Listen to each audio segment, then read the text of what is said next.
let's start first with a definition of sustainability. The environment is probably the first thing that comes to mind when we talk about sustainability. We talk about not polluting. We talk about reuse, recycling, those kind of things. But the definition we have up on the screen there. So development meets the needs of the present without compromising the ability of future generations to meet their own needs. So we're taking a holistic view of sustainability that incorporates the human side, the social side, and the economic side, importantly, as well. And the aim today is to really show you, with our panelists, that this is unavoidable. This issue, it needs tackling now, to show you also that it will require some big change and some innovative thinking, but that is going to lead to a better business, both now and in the future. And at the end of the session, we should leave you with some practical tips from our panel, who have given this a great deal of thought, not just for this webinar, but in general in their working lives. They give a lot of thought to this particular issue. After about 45 minutes to 50 minutes, we are going to head to a question and answer session. So you can submit your questions in the Zoom box at the bottom, the Q&A box there, or on LinkedIn as well. Magali at FIDI is going to go through those questions, and we'll put them to our panel at the end. So I am now going to introduce you to our panelists, and then we will get started with our discussion. I'm going to come to you, Ben, first. Could you just give us your name and tell us what your sector of the industry is? Sure. Thanks, Dominic. My name's Ben Ivory. I'm with the Graebel Companies. We are a global relocation management company and a move management company with historical roots in the FIDI community. Lovely. Thank you very much, Ben. René, could I come to you next, please? Sure. I'm René Stegmann. I am from Cape Town, South Africa, and I run a DSP and immigration practice called Relocation Africa and a temporary living company called My Residence Africa, which we cover the continent of Africa. Lovely. Fantastic. Thank you, René. And Derrick, could we come to you next? Yeah, thanks, Dominic. Derrick Young with BGRS. BGRS is a relocation management company, and we serve many of the Fortune 500 clients globally. Okay, that's lovely. Thank you very much, Derrick. And I'm going to come to Paul next. Thanks, Dominic. Hi, everybody. It's Paul Barnes. I work for Inspire Global Mobility Consulting, a company I started earlier this year after 35 years in the industry, working with the global mobility procurement side of the industry, specifically on RFPs, and the whole of the industry basically on sustainability. So looking forward to the discussions. Lovely. Thank you very much, Paul. And Jessica. Hi, everyone. My name is Jessica, and I'm working for Gosselin, a moving company, a European moving company with also a large footprint in Eastern Europe, Central Asia, and the Caucasian region. Lovely. Thank you very much for that. And thank you to all the panelists for your introductions.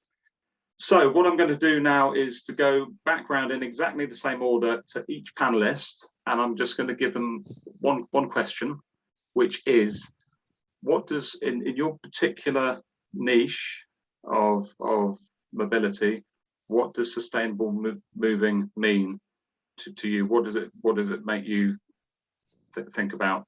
And again, so let's start then. So Ben, who's going to represent moving and general relo. Ben, could you give us your quick thoughts, please? Sure, Dominic. As you outlined at the beginning, from a personal perspective, I feel like sustainability is doing now what is necessary to allow our kids and our grandkids to have a healthy and safe life in the years ahead. I think that COVID and the severe climate circumstances that we've all witnessed in the last couple of years has been a probably a brutal reminder of how fragile our world is, and that we're interconnected. I also believe that sustainability, as you alluded to, is more than climate change and in the environment. It's how our companies operate, how we treat our employees, how we get involved in our communities. So a broader area. I think that during COVID, a lot of organizations focused on keeping in business and taking care of their employees and their families. And I view that as sustainable practices. And just kind of finally, to me, I think it's a time that we all need to take action, to work together, to collaborate, and build awareness, which I think these sessions do, and really appreciate the passion of my colleagues and all those folks who are on the call who care about this this important topic. Fantastic. Thank you very much for that summary, Ben. I am next going to come to you, René. I feel like Ben stole all my words, but I've been a passionate ambassador for the environment my entire life. But I've spent the last 2 years studying sustainable development, and as Ben alluded to, it's so much bigger than the environment. As we will probably go into more detail later, there are 17 sustainable development goals, which needs to be achieved by a very specific timeline, 2030. I just wanted to give you an example of how we as a small business engage with one of the sustainable development goals, SDG 1, which was to eradicate poverty, which is to eradicate poverty. So at the beginning of 2021, we launched our hashtag Pay in 30 campaign, which is a commitment by our business to pay our supply chain within 30 days.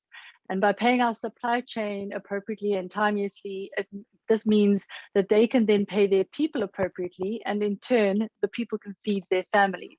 So it's a direct hit to how it can impact poverty. So we expect the same from our clients. Why? To ensure that we can offer a sustainable business practice in choosing a campaign like Pay in 30. And this is how we believe we can better impact SDG 1 and to be a sustainable business. There are obviously many more examples, there's 17, but I won't go into all the others, but that's just to give the audience a bit more of an example of how we believe we can impact the SDGs. Great, so there we're talking about economic sustainability, that's the sort of first principle there. Yeah, absolutely. Great. Okay. So next, I'm going to come to Derrick, sustainable business from the RMC point of view, please. Yeah, thanks. Sustainability means a lot of things and has a lot of aspects to it. But at BGRS, we're seeing an increased focus by our corporate clients on sustainability. And in turn, they're asking us to participate in and to contribute to their in-house programs. So from that perspective, a sustainable business program, is one that's going to tie everyone together. It's not only a supplier, it's not only a corporate. The program has to be built in a way so it ties all of the supply chain and the client together. So I think it's obvious, mobility, BGRS, we're all looking at how to respond to our corporate clients in a meaningful way to create a program that makes sense together with what they have already. And that's why we're here today, and we're looking to FIDI, we're looking to our suppliers, we're looking to the moving community to help us collaborate on that answer so that we come up with the right one for everyone. That's great, lovely. Thank you, Derrick. So it sounds like collaboration, some quite ambitious collaborations across the supply chain is what you're talking about as being needed. Absolutely. Great. Okay, I am going to come to you, Paul. Next on the list. Yeah, thanks, Dominic. It's really interesting what everybody said there. And, one thing I think the industry needs to do to be sustainable is have a voice and actually share the challenges and the complexities of mobility, of household goods moving. As Derrick, you said, there's pressure from clients, but those clients need to understand, they need to take the time and not make knee-jerk reactions. But I feel that, sustainable business is one that embraces the Sustainable Development Goals, the UN Global Compact, but it actually doesn't just embrace it, makes it part of the company, it's part of the DNA. And, to René's point, it's just not about financial. When decisions are made by the board, when anybody at any level makes a decision within the company, they should be looking at all of these principles, and they should have an equal basis within the company when they make a decision. Now, it may sound like idealistic, and I live in the real world. A company has to make a profit to be sustainable.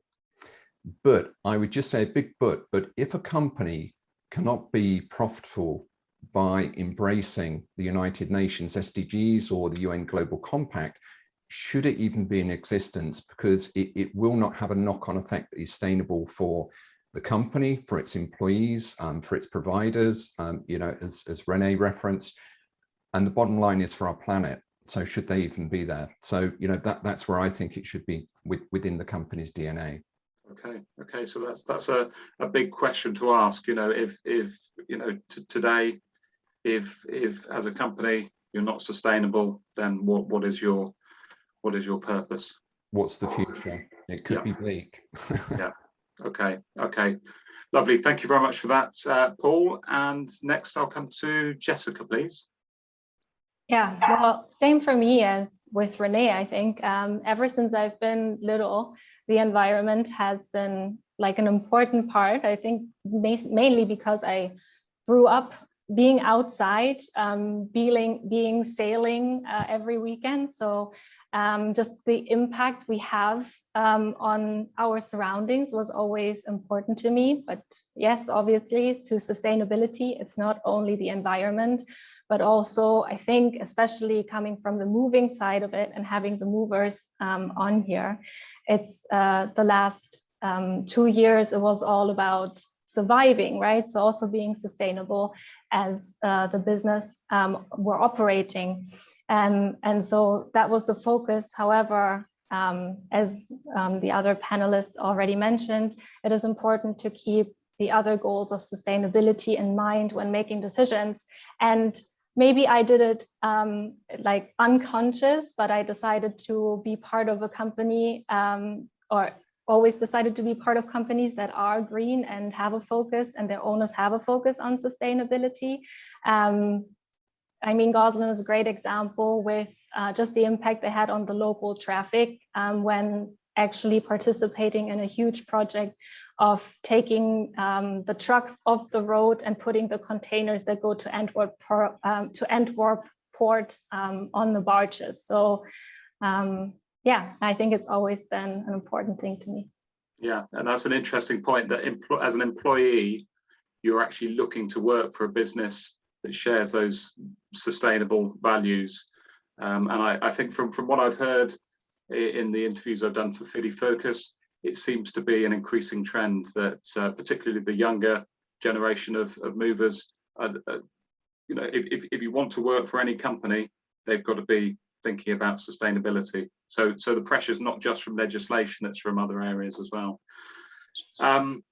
Great. Okay, so let's talk a bit about so what I found with the moving companies that I've spoken to is lots of them are doing work in the fields of recycling, reuse, so recycling office furniture and packaging.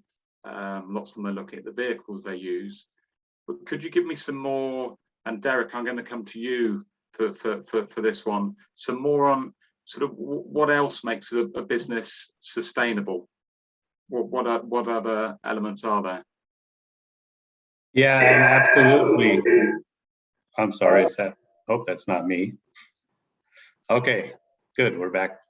Absolutely, the environmental sustainability programs are more than recycling. They're more than gas efficient or changing to electronic energy. I think, at the core, it's about within companies, it's about leadership initiatives, creating a green culture in your organization, becoming a leader in your local community, promoting sustainability. And it's also, there's not one fix and then it's done. It's not a static program. Sustainability program has to be a type of mindset of continued innovation, has to have flexibility into it. There's a lot happening right now in the sustainability area, if you will, and a lot of things are coming to market. and a lot of ideas are coming out. So we need to, listen to what's going on and adopt those as they become available. But I'd say, finally, and especially, where I sit in our company, to be able to demonstrate our efforts of everybody, that sustainability needs to be measurable in a way that makes sense. And I think that's one of the big challenges right now for all of us, is to figure out, how do we measure success? What are the type of metrics and what kind of reportings can be used by us and eventually our clients, so that we can show that our programs are working? Yeah. Well, thank you very much, Derrick. And that's a very good point. And it does lead nicely into my next question, which is exactly that. So, if we're talking about a mindset, if we're talking about something as big as that, presumably we're not just talking about measuring carbon footprint. We're measuring lots of other elements as well. So, Ben, I'm going to give you this sort of big question. How do you measure a mindset? How do you quantify what we're doing as businesses? Yeah, Dominic, I think we're getting that feedback a little bit. I think we got that under control. I think that measurement is a hot topic with a lot of organizations, but I think a lot of us feel that you focus on actions and then you work towards reporting. And I know René feels strongly about this, is that if you have actions and you can then report them, the first step is actions. I really believe that many organizations, especially FIDI members, have had sustainable practices in place for years, maybe generations. And so for some organizations, it is just taking an inventory of what you're doing today, then looking for some gaps, looking for opportunities to improve. I'm a big believer that it's a journey. You don't achieve anything on a journey, in one day. For Graebel, we chose 5 years ago to become a signatory to the UN Global Compact. It gave us a framework for us to build our program. It requires an annual communication on progress, which we publish, and it's intended to say every year, okay, what are you doing? How far are you getting on your goals, and so on, and hopefully showing progress. Corporations now have ESG reporting that are even more elaborate and have variety of methodologies like GRE, and there's like 3 or 4 different methodologies out there that you can see in their reports. And then their requirements are now cascading down to us, like Derrick said. So the issue, I think all of us, is to say, okay, what are we doing? Just doing things and acting and being able to articulate them, I think, is important. I think our customers and our employees, like Jessica mentioned, are asking us to define what we're doing. Yeah. Okay, that's lovely, Ben. I'm going to go straight away to Paul for exactly the same question. Yeah, sorry. And then I will come to you, René, straight away afterwards. Yeah, I totally embrace what Ben said, and I'd go a step further and just say, you don't have to measure everything of everything. So start somewhere, start very, very small, but start your journey and learn in a small way. So it may be that you're looking at materials, or you're looking at energy consumption, or you're looking at fuel consumption, and you've got multiple offices. We'll start with the easiest office. Just get a baseline in there, start measuring something, and actually learn something on your journey. You will learn, everybody will learn. And from that, you'll expand it. And it's really nice, I think, if I do for companies a nice little timeline of what they're going to achieve when, and just try and put some percentages in there. So you can actually see, and you can communicate it internally, you can communicate it to your partners, obviously to your clients, but just show them the journey that you're going on and get them to buy into that journey. I wouldn't get carried away with it. There's nothing worse than saying we'll measure 60% of something, you can only end up doing 50. So if you think you can do 60, perhaps say we'll do 50. Be a little bit conservative and find your way on the journey. But yeah, small steps, are big steps. The first one is the hardest. Yeah, and I think companies may well be surprised when they look back in a year's time how far they've come if they take that, not a relaxed attitude towards it, but just a one step at a time attitude. Yeah, and also if you're talking to corporates, you're talking to procurement people, the first thing they're saying is, we've heard what you said, what do you measure?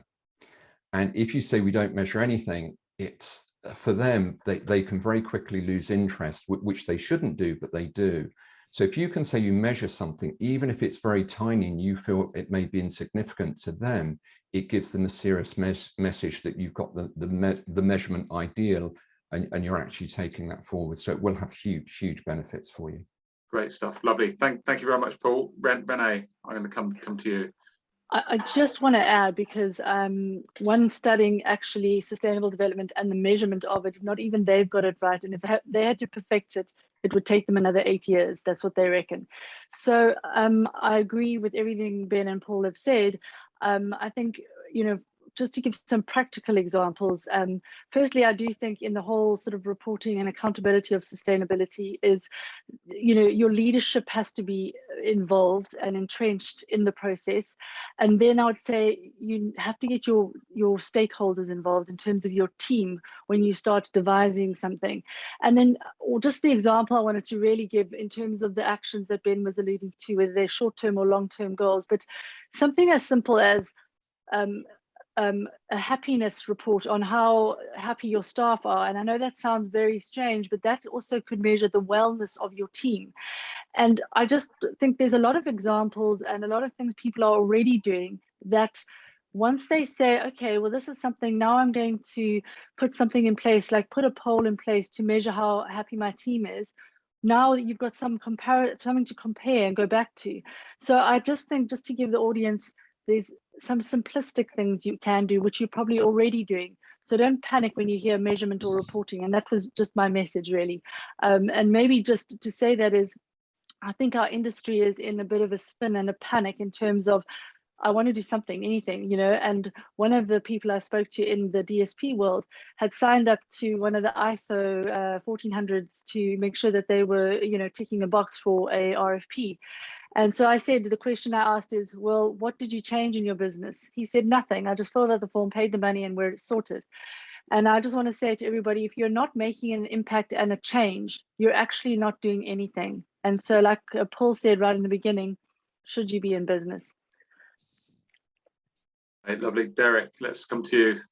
Just real quick, I would just mention, the corporates are measuring all kinds of different stuff, and there's no common ground at this point. So I think it's up to this group to see what makes sense for our industry and tell them, rather than it be the other way around. Okay, lovely, thank you. And so just to take René's point, it seems like having a framework of some kind, so the SDGs is a good way to start, but also you can have your own measures as well. And I think something like happiness report is a really good idea. And it's also something you can use as a marketing tool as well. I mean, I think it shows a bit of innovation. It shows you're thinking about your staff. So that's nice. I like that, René. Good. So with this in mind, and with clients increasingly asking mobility to change and to take on sustainability principles into their business and to measure them, what difference is that making, day to day in your obligations to your clients? Can I come to Jessica? Can I come to you for that? Well, okay. I hope the sound's okay. Yes. Yeah. I can hear you. Good. I think first and foremost, what in the moving industry or in the mobility business as well, as companies, we have to think about also the talent we want to attract, right? So that's also mean how sustainable our business is going to be. And we touched it before. It is I think for the younger generation, it is becoming more and more important that there is something in place, something visualized. It's not about, we've done something and well, we're trying, to do that, but really measure just to have that again. So I think the more and more people, younger people, are joining the mobility business or industry, that will change how we do business, right? We cannot impact sustainability in doing business as usual. So these new people coming into the industry will basically drive the change because they're asking for it. It's going to be assignees that are asking, or giving a feedback like, there was a lot of packing material used that I found unnecessary, or what kind of packaging was used, if that was all recyclable. So I think that just asking ourselves those questions, that will already make the change.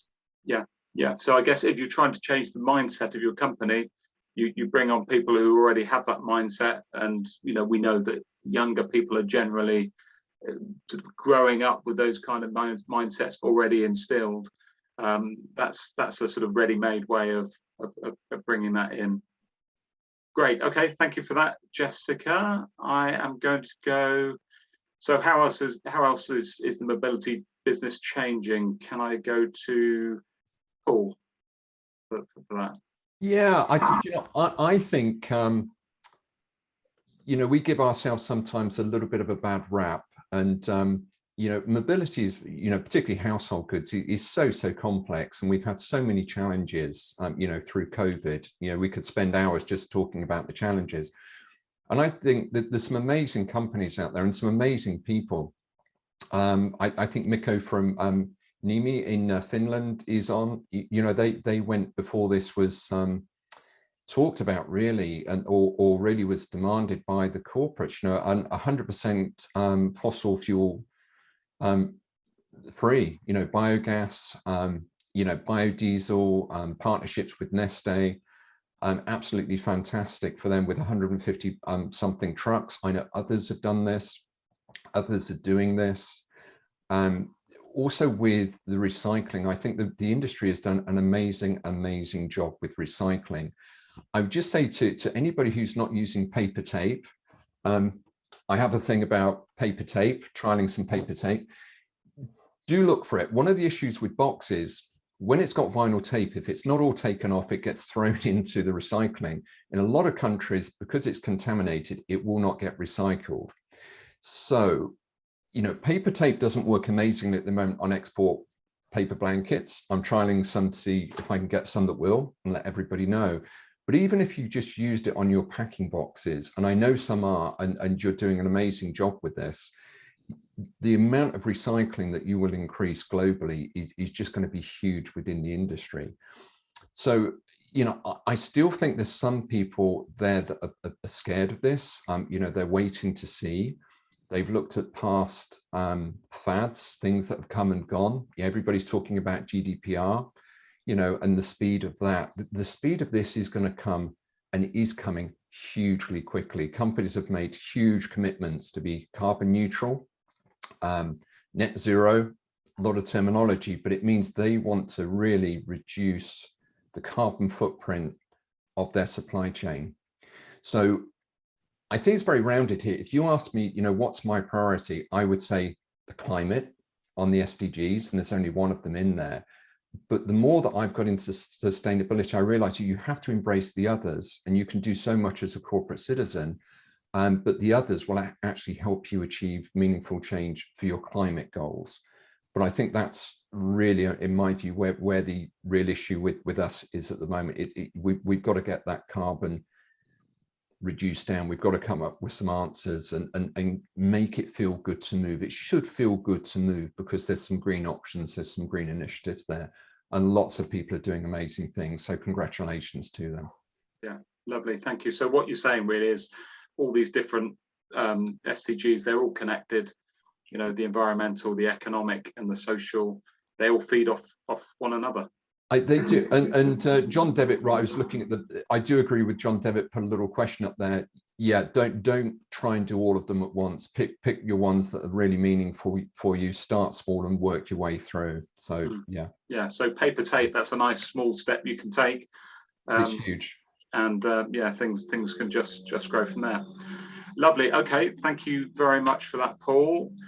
Derrick, could I just come to you? How about in your side of things? How is the sustainability agenda pushing things forward? Yeah, thanks, Dominic. We're looking at it from, of course, the corporate side, and the corporate mobility folks nowadays, they've been challenged to participate in their company's sustainability programs, whereas previously they hadn't. So of course, we mentioned it earlier, they're looking to us to help them with these programs. And when we're in RFPs, the type of programs they're coming to us and asking us to, report on doesn't make sense most of the time. So they're struggling to figure out how that should be done. But maybe more interestingly, for the mobility teams, they're starting to see sustainability as part of their employee programs. I mean, it's an important way, and I think René, you mentioned it, it's an important way to attract and retain staff.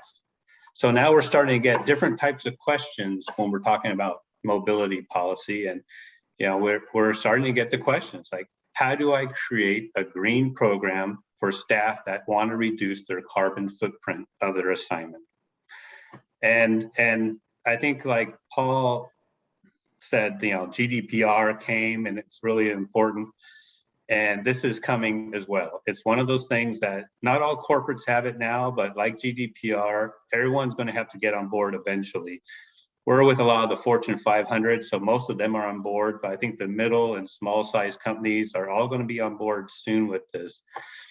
And what that means is it's going to get pushed down to us and downstream, because once people are compliant, like GDPR, you can't be compliant and then your suppliers are not.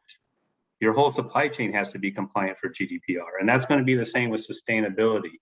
So we have to start asking ourselves that question is, we want to be green and we're going to build a green company, but how about our supplier delivering the move on the other side of the planet? Are they green?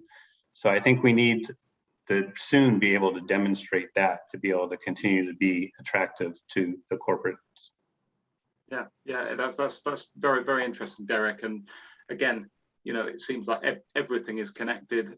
Every level of the supply chain, you're saying, is being affected by this. With that in mind, can I come to you, Ben, and just ask you, with everyone involved and everyone being affected, what do you see as actually driving it? Is there any one source, or is it just coming from all sides, the pressure to change? Dominic, I think that from our standpoint, corporations, major corporations, have very specific commitments to ESG reporting and so on. And if you went and looked at any sustainability report for any of the large clients that we can think of, you will see elaborate reports, elaborate reporting. And so in my opinion, it is corporations. I think they are being motivated by the investor community, both the formal investor community, but also there's some statistics that say that millennials, like 90% of individual investors, care about sustainability and want to see reporting for the things that they invest in. So I really believe that government regulations is going to be a driver, but primarily it's the corporations who are being driven by the investor community. Okay, lovely. Thank you very much for those thoughts, Ben. Now I do have a list of questions, but I'm going to just jump Dominic, slightly. Can I just add something? Yes. Sorry, I keep throwing my hand up, and I didn't realize you couldn't see you, but I just wanted to add. You're temporarily off my screen, René. Apologies. I'm so sorry. But I just wanted to add that, in terms of drivers of change, I feel like as a mobility industry, some of us are kind of waiting for someone to tell us how to do it and what to do. And I think we need to start thinking very disruptively, very collaboratively, in terms of actively finding solutions, because I mean, there's lots of examples around the world. The one I can think of the top of my head was the factory that collapsed on 100 people, or more than 100 people, a sewing factory in the fashion industry. And that drove that particular company and the industry to change the way they do business in terms of labor. We don't want, to lose, our planet, or not be able to have access to good talent in our businesses. So we can't sit back and go, well, hopefully it'll be all okay, or somehow. We actually have to aggressively go in and say, we need to find some solutions here for the global mobility sector, and how are we going to do them? We don't want accidents or things to happen where we're all out of business because we didn't find the right solutions. And just to Derrick's point earlier, in terms of the sort of, the corporates are kind of changing and then it's sort of trickling down. I think we should be all sitting at the same table. We should all be sitting at the same table and having these real discussions on how we can make change, what changes are important.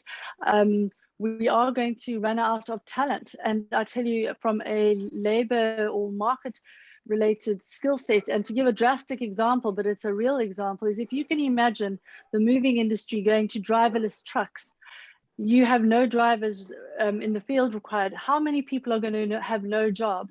So if we don't think disruptively and for the future of what the potential is, and train those drivers on tech skills to be something of the future, we are going to be sitting there with, businesses that are no longer relevant into the future.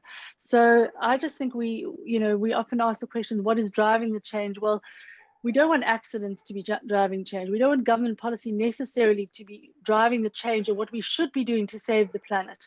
We should be conscious enough to drive those changes ourselves. So I just wanted to add that. Lovely, René. Yeah, thank you very much for those thoughts. Right.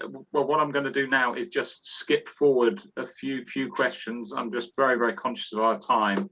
And I'm going to ask one that is going to be on lots of people's minds, which is, if we want to be more sustainable businesses, presumably changing things, like even simple things like the paper tape, changing our fleets to greener vehicles, looking at recycling initiatives, presumably this is going to add effort and this is going to add cost. So my question is, how do we implement those sustainable practices? How do we become more sustainable and still be profitable? And on that note, I'm going to let's go to Paul. Could you give us a thought on that?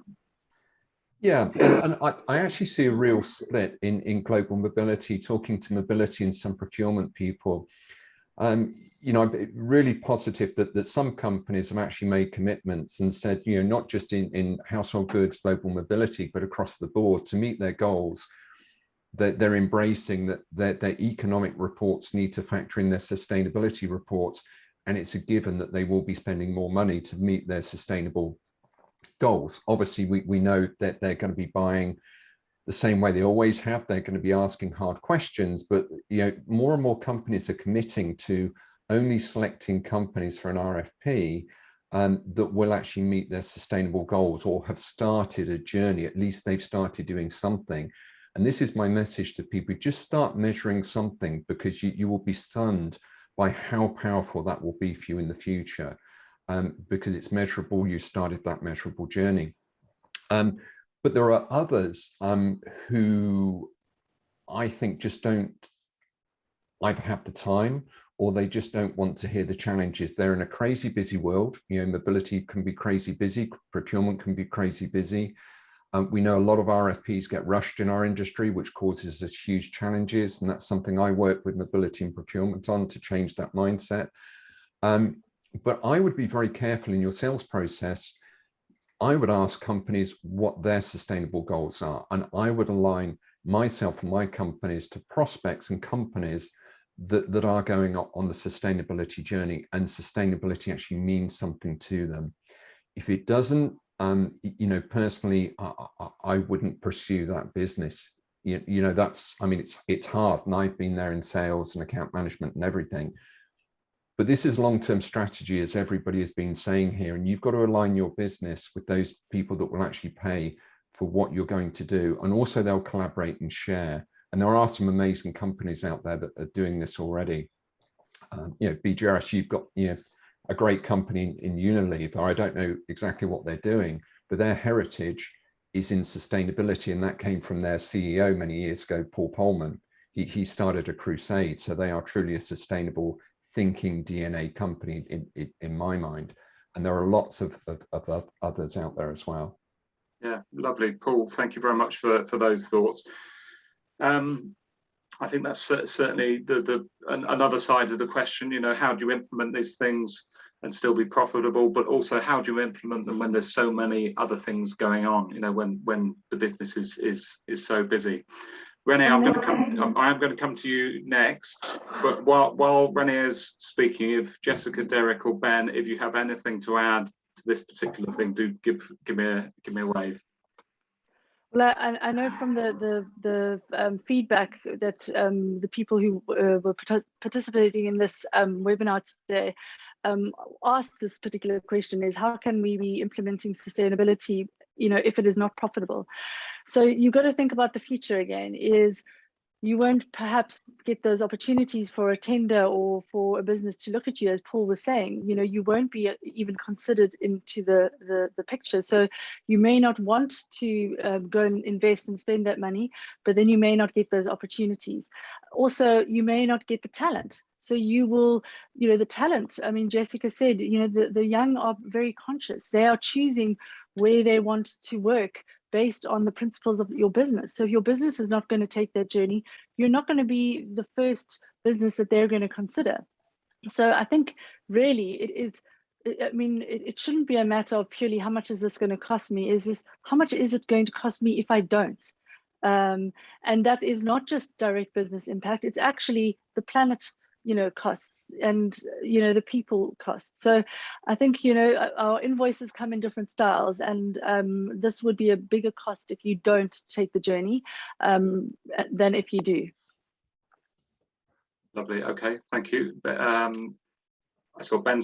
I'll go to Ben, and I'll come to you, Jessica. Yeah, I'll just add on is that I think that a lot of the efforts really don't cost money and actually save money. And so look for opportunity to save money. Travel expense. Again, I think all of us have learned that we're more careful about travel just because of the health consequences, but we've learned that you can do things differently. And so there are a number of things that I think don't cost money, in fact, save money.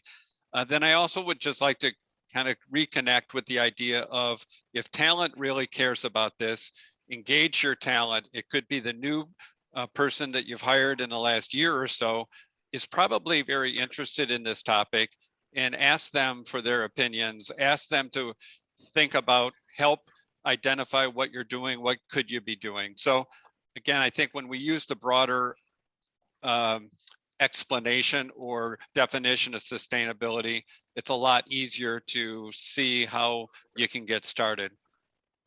Lovely, thank you, Ben. Just to add an example, a very practical example of, or it doesn't have to be expensive, and I have to use Graebel here, is we obviously bill, you know, our clients, and one of the things is we need to manage how much time we're using to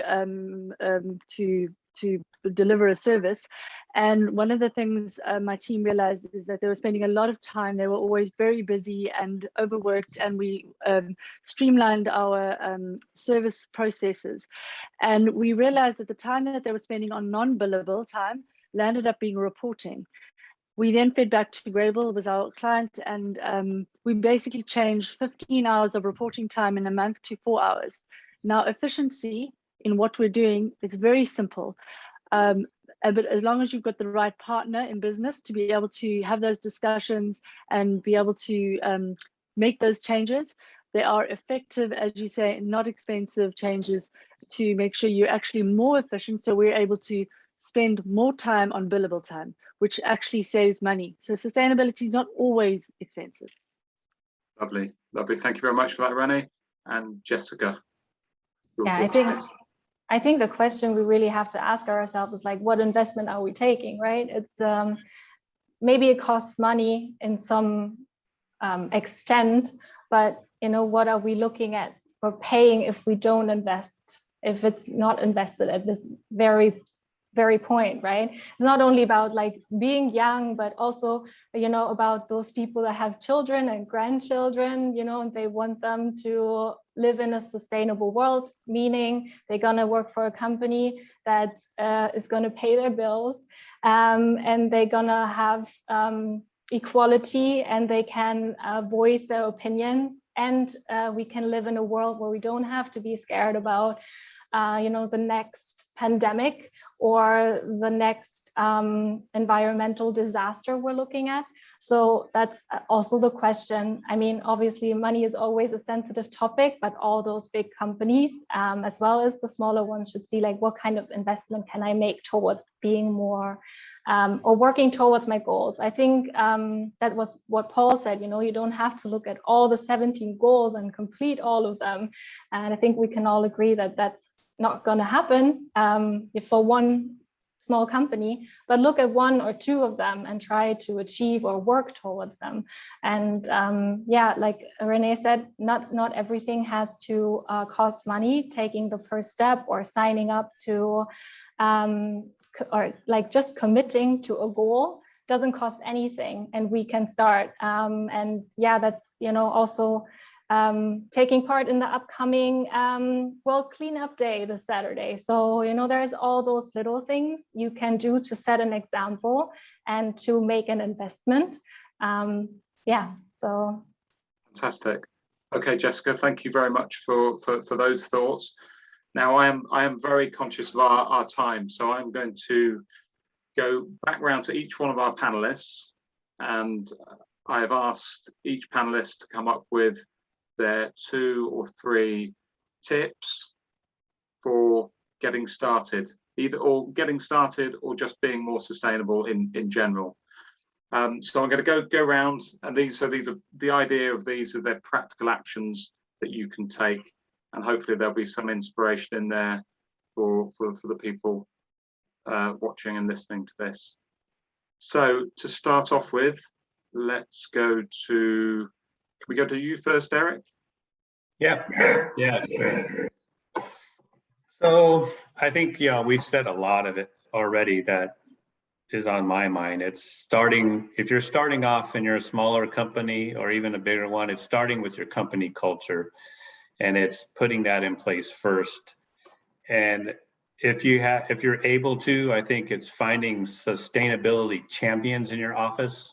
Maybe it'll make sense in your organization to even formalize the position, have a sustainability manager, someone who is incentivized to help manage the program and keep it on track.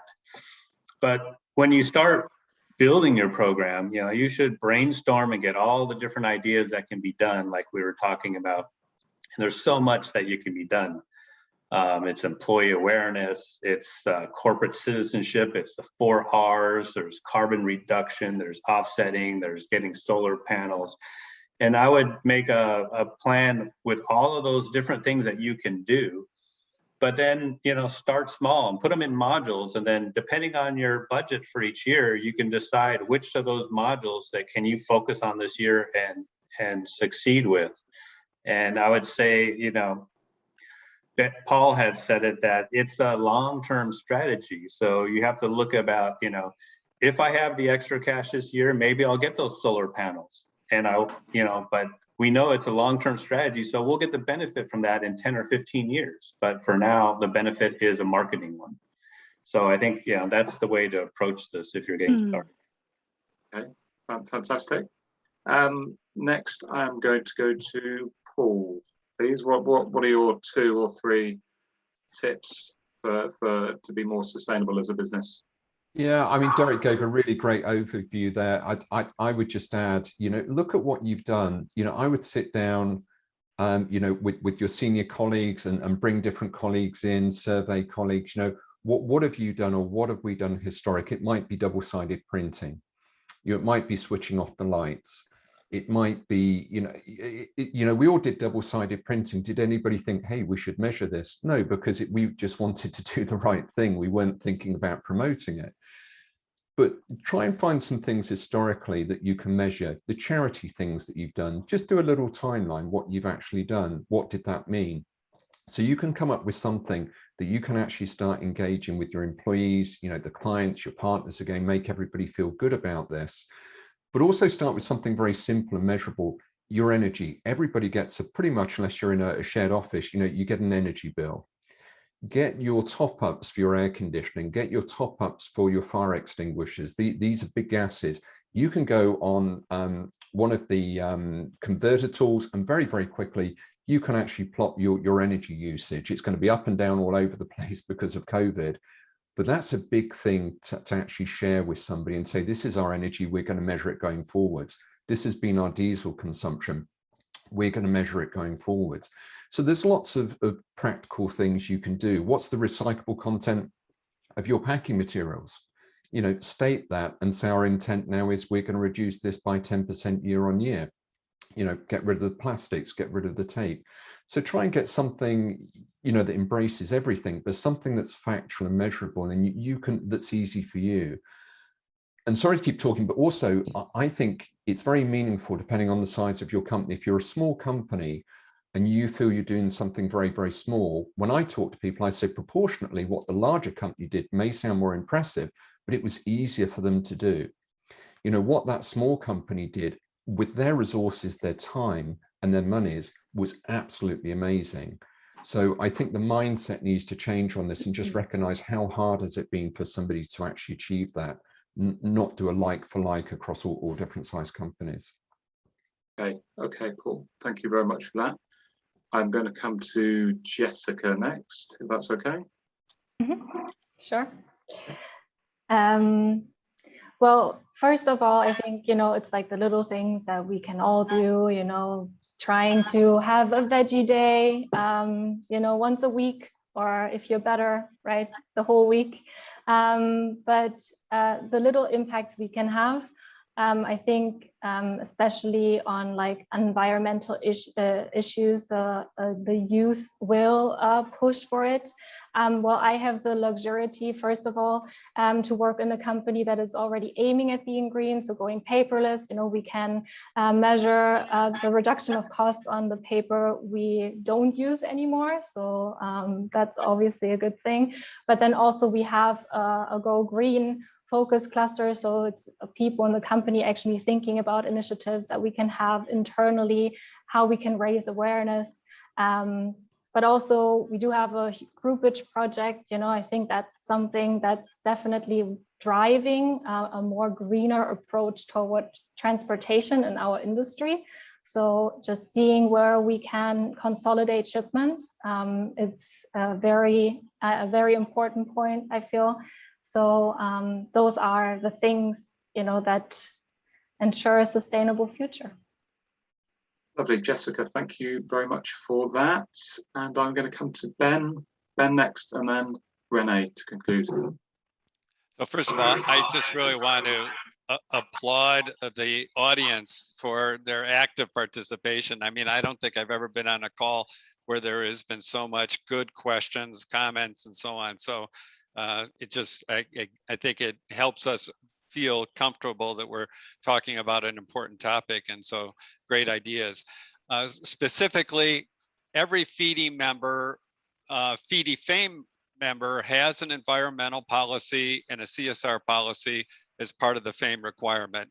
Most of us probably created that 5 or 10 years ago, haven't looked at it for a while, or haven't distributed it with our staffs in a while. And I think it would be a practical step to take a look at it and say, first of all, are we following through on it? Or can it be a little bit more ambitious? And I think that that would be a practical step. Daniel Danko, I think, mentioned there are a lot of great resources out there that are free. I think you mentioned the Irish Dairy Board, or not the Dairy Board, the Irish Ireland Development Board. I know that your local electric company will come out and do an assessment of your energy. So there are a lot of free things out there as well. So those are just a couple of ideas. Lovely, Ben. Thank you very much. And finally, René, could we have your ideas? Thanks for leaving me for last. Everyone said, no, I'm joking. So I kind of want to go back to like real basics. So I would say be authentic. And actually, we say there's a term called greenwashing. So no greenwashing, there's no lip service, it's not going to get us anywhere. But actually, more importantly is try and get your team to really understand and make it part of their DNA themselves as an individual before they even step into the workplace. So, for example, Jessica mentioned it, you know, having a meat-free Monday or whatever. Well, so just a little statistic, if you give up showering for 6 months is the same as giving up meat for 1 day a week. That's the extent. Now, I'm South African and we're big meat eaters. It's difficult, right? But actually, when you think about it very practical, it's actually the right thing to do. And so watch lots of documentaries as well. Get people, there's loads of documentaries. And while they sometimes are exaggerated for sensationalism, some of them have some very important messages, which I think we should all, you know, educate ourselves about individually before we step into the workplace. And the other thing is challenge absolutely every solution that comes across your desk. So if someone says, this is an amazing app, it's going to solve all your problems, and all you have to do is pay this per month and off you go. Challenge it. Why? Who's making money from it? Who owns it? You know, really challenge these solutions, because there's going to be a lot of people who are going to want quick wins, quick fixes, and possible capitalist kind of approach. Be careful. There are people out there who will do that. So I would say just be, you know, in your everyday way, challenging, thoughtful about what sustainability really is. Okay, lovely, René. Thank you very much for those final thoughts, and thank you to all the panelists for your tips.